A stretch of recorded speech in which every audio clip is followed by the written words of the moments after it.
Assalamualaikum warahmatullahi wabarakatuh. Kali ini kita lagi jalan-jalan di Kota Pontianak, tepatnya di Taman Akcaya. Kita lagi mau ngeliat nih, aktivitas apa aja sih yang dilakuin sama anak muda yang ada di Pontianak di tengah maraknya virus corona. Yuk ikut saya yuk.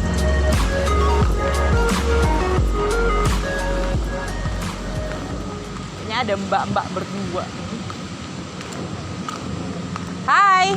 Hai. Boleh kenalan nggak? Boleh. Ini sama mbak siapa?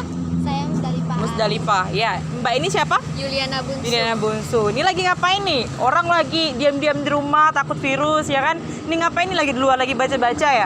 Ya, kami lagi Baca buku apa sih kalau boleh tahu? Kami lagi baca buku tentang psikologi. Oke, psikologi pendidikan sama ya mbak ya? Sama Kak? Oke. Menurut pengetahuan saya nih ya, psikologi pendidikan itu membahas kayak tentang pembelajaran ya kan ya? Pembelajaran terus kayak evaluasi, bener nggak sih? Bener, oke. Ini mbaknya lagi baca ya tentang bagian mananya sih? Coba saya boleh tahu nggak? Tentang, pas banget nih, bagian tentang evaluasi. Nah Mbak Mus, boleh tahu nggak? Menurut Mbak Mus nih, evaluasi itu apa sih? Coba deh jelasin.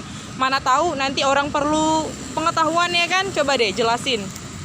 Pengertian dari evaluasi yaitu proses identifikasi untuk mengukur, menilai apakah suatu kegiatan atau program yang dilaksanakan sesuai dengan perencanaan atau tujuan yang ingin dicapai. Oke, itu definisi dari evaluasi. Nah, iya.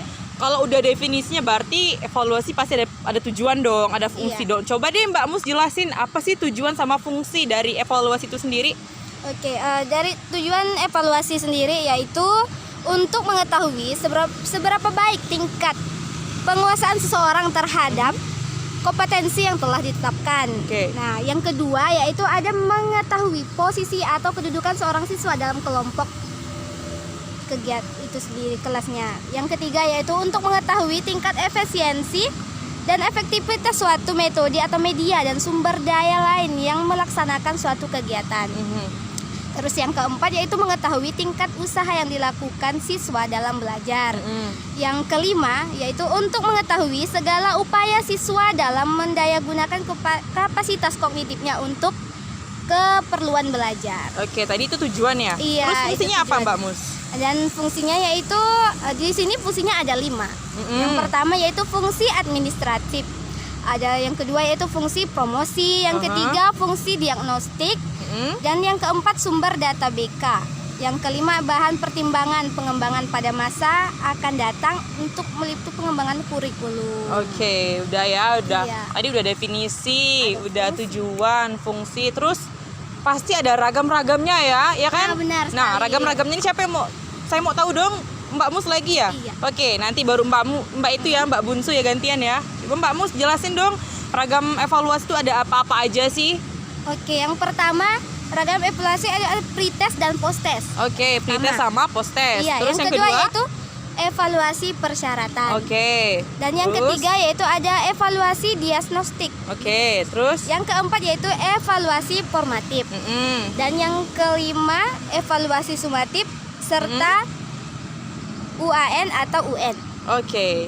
Udah nih ragamnya udah. Terus masuk sama syarat dan ragam alat evaluasi. Iya. Ini gantian ya. Coba deh Mbak Bunsu lagi.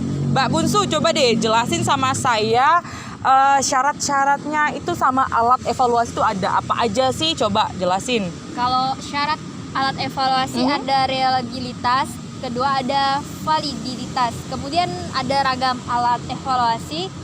Pertama dalam bentuk objektif. Oke. Yang pertama ada tes benar salah, yang kedua ada tes pilihan ganda, yang ketiga tes pencocokan, yang keempat ada tes isian, yang kelima tes pelengkap atau melengkapi. Kemudian ada kedua bentuk subjektif. Alat evaluasi yang berbentuk tes adalah alat ukur prestasi belajar yang jawabannya tidak ternilai dengan skor atau angka pasti seperti yang digunakan untuk evaluasi objektif. Oke. Kemudian ada itu. Oh, itu aja ya. Terus indikatornya apa aja sih, indikator prestasi belajar? Coba deh jelasin lagi. Saya masih kurang paham nih. Oke. Pada prinsipnya pengungkapan hasil belajar ideal meliputi segenap ranah psikologis yang berubah sebagai akibat pengalaman dan proses belajar siswa. Oke. Terus? Kemudian ada batas minimal prestasi belajar. Coba jelasin. Setelah mengetahui indikator prestasi belajar siswa, kita perlu pula mengetahui bahwa bagaimana kiatnya menetapkan batas minimal keberhasilan belajar. Oh, itu ada Ya, batasnya juga ya? Oke. Hal ini penting karena mempertimbangkan batas terendah prestasi siswa yang dianggap berhasil dalam arti luas bukanlah perkara mudah. Dan keberhasilan dalam hasil luas berarti keberhasilannya yang meliputi ranah cipta, rasa, dan karsa siswa. Jadi di sini ada evaluasi prestasi kognitif, itu lebih ke ranah cipta, biasanya melalui tes tertulis maupun tes lisan dan perbuatan. Oke. Kedua tuh ada evaluasi afektif, lebih ke ranah rasa. Di sini ada yang populer yaitu skala Likert. Oke. Kemudian ada prestasi psikomotor, itu ke ranah karsa, biasanya melalui observasi. Sekian nggak? Oke, jadi evaluasi ini menyeluruh ya. Ya. Oke, makasih ya Mbak atas waktunya, Mbakmu sama Mbak Bunsu. Lain kali kita ketemu lagi ya. Jaga kesehatan, jangan lupa. Oke, tadi udah ketemu dua sama yang jelasin apa itu evaluasi, tujuan, fungsi, ragam, alat, dan sebagainya. Nah, ikut saya lagi, kita cari, tadi kan udah cewek dua ya, kita cari abang-abang. Yuk, gimana? Ikut saya. Boleh kenalan? Boleh. Oke, ini Mas siapa? Nama saya Hafiz Solehudin. Mas Hafiz Solehudin. Ya. Nah, ini Mas siapa? Irfan Najib. Mas Irfan Najib. Ini Mas siapa? Iqbal. Oke. Saya nanya ke Mas Hafiz dulu deh. Ya. Lagi baca apa, Mas? Lagi baca buku psikologi pendidikan. Psikologi pendidikan. Bacanya tentang apa nih? Lagi baca tentang lupa dalam belajar. Oke, lupa dalam belajar. Coba deh Mas jelasin kenapa sih bisa lupa gitu. Kenapa sih? Apa sih lupa dalam belajar itu? Coba deh.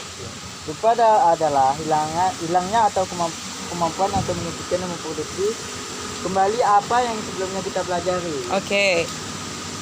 Terus faktor penyebab lupa itu apa sih? Faktor penyebab lupa kalau dari buku ini ada 6 faktor. Oke, 6 faktor. Apa-apa aja tuh? Coba deh.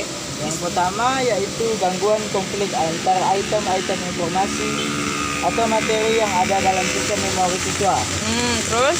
Yang kedua, adanya tekanan terhadap item yang telah ada, baik sengaja ataupun tidak. Yang ketiga itu perubahan situasi lingkungan antar waktu belajar dengan waktu mengingat kembali. Oke, terus yang keempat? Yang keempat ialah perubahan sikap dan minat siswa terhadap proses dan situasi belajar tertentu. Yang kelima? Yang kelima itu materi pembelajaran yang telah kita kuasai, telah siswa kuasai, tidak pernah digunakan atau dihafalkan kembali oleh siswa. Oke, terus yang terakhir? Yang terakhir adalah perubahan saraf otak. Oke, tadi udah lupa belajar. Terus pasti ada kejenuhan dong dalam belajar. Coba deh Mas Hafiz jelasin. Apa sih kejenuhan dalam belajar itu sendiri? Kejenuhan yaitu secara harfiah, yaitu artinya kejenuhan adalah padat atau penuh sehingga tidak mampu lagi memuat apapun. Mas Najib, tadi kan Mas Hafiz sudah jelasin tuh lupa dalam belajar dan kejenuhan dalam belajar. Terus saya mau nanya dong, tadi kan udah transfer dalam belajar tuh apa sih? Coba deh Mas Najib jelasin transfer dalam belajar itu apa? Jadi transfer dalam belajar itu lazim disebut dengan transfer belajar atau transfer of learning. Oke. Itu mengandung arti pemindahan keterampilan hasil belajar dari satu situasi ke situasi lainnya. Oke. Cyber 1988. Jadi yang selanjutnya itu ada juga ragam transfer belajar. Oke, saya boleh naik ke atas nggak? Oke. Yang pertama ada transfer positif. Transfer positif dapat terjadi dalam diri seorang siswa apabila guru membantu untuk belajar dalam situasi tertentu. Oke. Yang kedua ada transfer negatif. Jadi transfer negatif ini dapat dialami seorang siswa apabila ia belajar dalam situasi tertentu yang memiliki pengaruh merusak terhadap keterampilan atau pengetahuan yang dipelajarinya. Oke. Yang ketiga ada transfer vertikal. Terus jelasin deh.